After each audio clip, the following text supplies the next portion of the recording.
All right, Claude Harris here. Let's talk money. Excited about this topic. I have definitely experienced a lot, and I'm trying to keep all these podcasts to 10 minutes. So if I go over on this, I'm just disclaimer now. Just please charge it to my head, not my heart. But got a lot of stuff I want to share with you about this.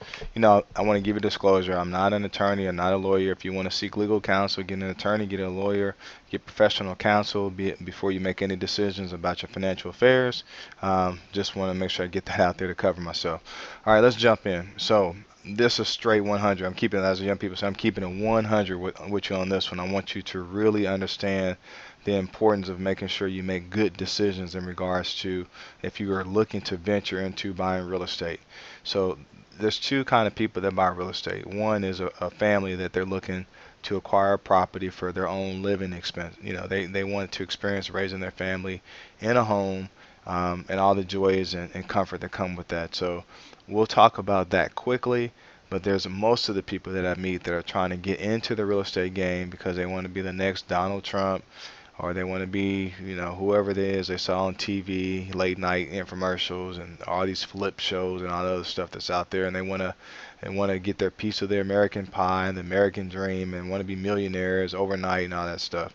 I've looked at all the crazy videos, so I've got a lot to share with you about this real estate investing. So let's say you're looking to buy a home and you're looking to actually get a place for your family. Okay, the thing that happened with my wife and I is we bought a property, and my credit at the time was not good. And so when we bought the property, we primarily used her credit. And because we used her credit, they used her income. They couldn't use my income because my credit was horrible. So we qualified as a married couple with one income.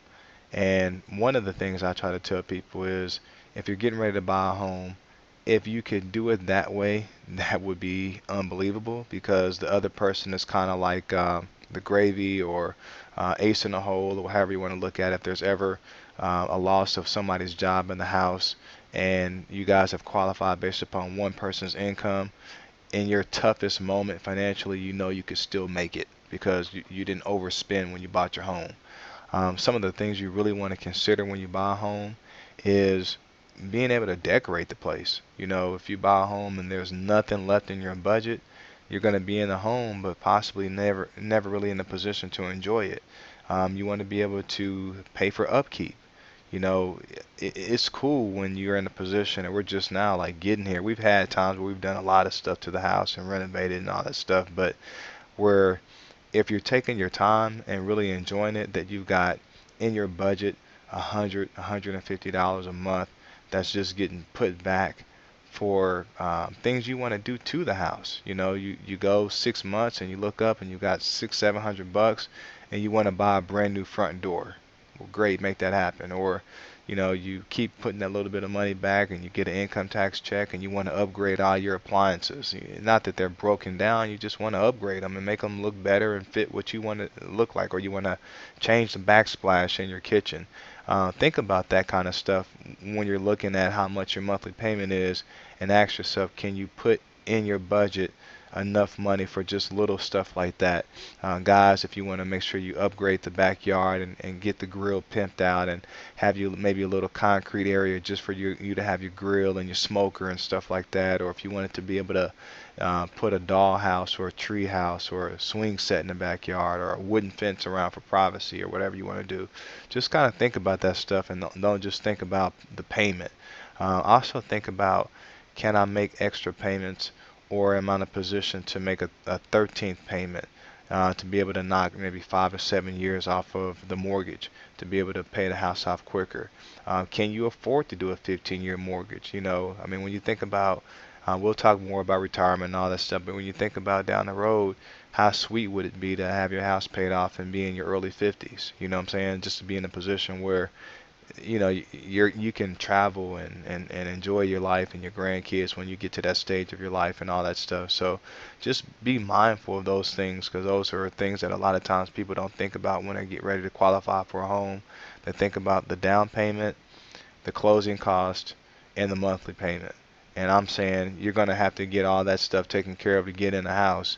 But what I'm talking to you about right now is once you get in the house, what are you going to do to make sure you can enjoy your experience in the house? So those are things that people really don't talk to you much about. So I just want to bring those out and kind of discuss those with you. Sorry about that noise.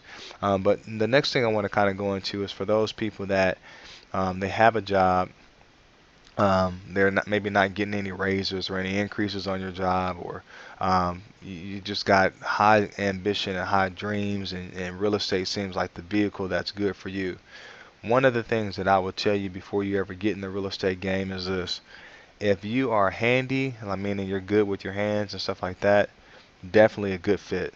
If you're not very handy and you have to pay other people to do it, I made it happen. You know, I bought 1.8. And I'll tell you real quick my background. I bought 16 rental properties in 2.5 years. I had $1.8 million worth of real estate. My loans were about 1.3. I had a net worth of almost $600,000, and I acquired a net worth of almost over $500,000 net worth in 2.5 years. So I know about buying a property that's horrible, fixing it up, passing Section 8 inspections. I know about doing rent to owns. I know about lease purchases. I know about assuming loans. I know about how to market, and I literally had a system where I would market, and we would mail people, and we would acquire property, and then they would actually pay us to take the properties over that they couldn't sell. So I know all about all these creative financing ways to get property, and leveraging things like that before. So I definitely want to make sure that you know that I am qualified to talk about buying investment property because I've been down that road. One of the things that I see people make mistakes with is they don't really understand who they are. Me, I probably would have been better if I would have been a flipper. A flipper is one who acquires a property, you fix it up, and you sell it. I am not handy, and what I've noticed is I had a property that was, I think, 3 bedrooms, 3 bathrooms. It was in a great school district, great area in town, and people we put in there, we did a pretty good screening on them. Husband was a veteran, and wife was, I think she did some kind of work. No, she had a regular job. They had a dog. They had, I think, 3 kids. It was model every typical, all American family. And went out there one day just to kind of look at my property, make sure they didn't tear it up. And we were doing I think, a 2-year rent to own, and no, a 1 year rent to own. And they put $3,500 down, so they had skin in the game. So all the stuff you're supposed to do. And I get out there in the middle of the night. These guys moved out, found out that they actually had multiple dogs. It was not just one. I think it was like 3 because the dogs tore the carpet up. And it took me 2 months to get that property back to being rent ready. I spent about $7,000 to replace carpets, paint, just to get the place back up to being presentable for the next family. And those are the things that people don't talk to you about. Let's say if you're making $200 a month and cash flow, well, I've spent 7 grand to get that property back to being rent ready. So, I mean, that's almost 2 years of profit just down the drain. And so, know what kind of person you are. If you've got to pay somebody to rehab these places, if somebody moves out, it's going to probably cost you twice as much as you normally would have to pay if you did it on your own. And so if you are good with your hands, maybe being a person who buys and holds is not a bad option. If you're not, I definitely would suggest that even if you hold some of them, that you start flipping in the beginning so you've got chunks of cash coming in. So if you do have properties that you've rented out, you've got money that is coming in to offset paying more to have them rehabbed and getting themselves ready to be rented again or lease purchase or whatever you rent to own, whatever you're doing. Another thing that I would tell you is really look at property management. I did a lot of that stuff on my own. Really take the time to find people that are in the game and find out who they're using for property management, because it can take a lot of stress off of you, and they do a better job than you will ever do screening a person. And I'm going to leave kind of on this. I can go so much. I may have to do like a part 1, 2, 3 in real estate investing, but yeah, I will. So this is part 1. I will just make that known right now. But one of the things that I would tell you if you don't use a property management company is just follow me on this. It is November. It's getting right around the holiday time. You know, you got Thanksgiving and then you got Christmas and then you got New Year's and all that, right? So you really don't want to try to find a tenant around that time because most people don't want to move around the holiday time. They'll chill out and wait until the first of the year and then they'll make their move. So if you have a tenant that leaves you September, October, and then you got to get the place fixed back up, and then you put it on the market, and let's say you got a loan on this place, so it's not free and clear, so you still got mortgage payments you got to make checks for, you got to write checks for, even if there's nobody in that place. Well, if you get a tenant and they may have some issues with their credit, but they got 3 grand or first and last month rent to give you or whatever that, or a big down payment amount of money for rent to own, and you're looking, okay, I could put somebody in here, have somebody making the payment. They're gonna give me a couple grand to move in. And I know they're a little shaky, but man, I don't want to have to write checks for, October, November, December, January, and then wait till the first of the year before I can find somebody else.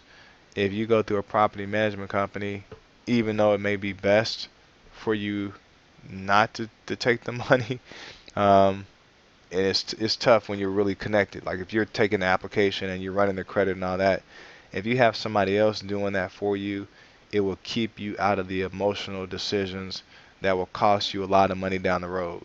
Had somebody did that with this family, some of the red flags I found after the fact were always there, but I was so busy looking at the doggone money I didn't pay attention to them. So I'll conclude there. I just kind of want to tell you that if you get ready to go into the real estate game, make sure you understand what kind of person you are. Are you one that's good with your hands, or are you better at delegating that out to somebody else? And if you are, you want to maybe look at doing a mixture of flipping and holding as opposed to just renting them all out. All right? Have a great day.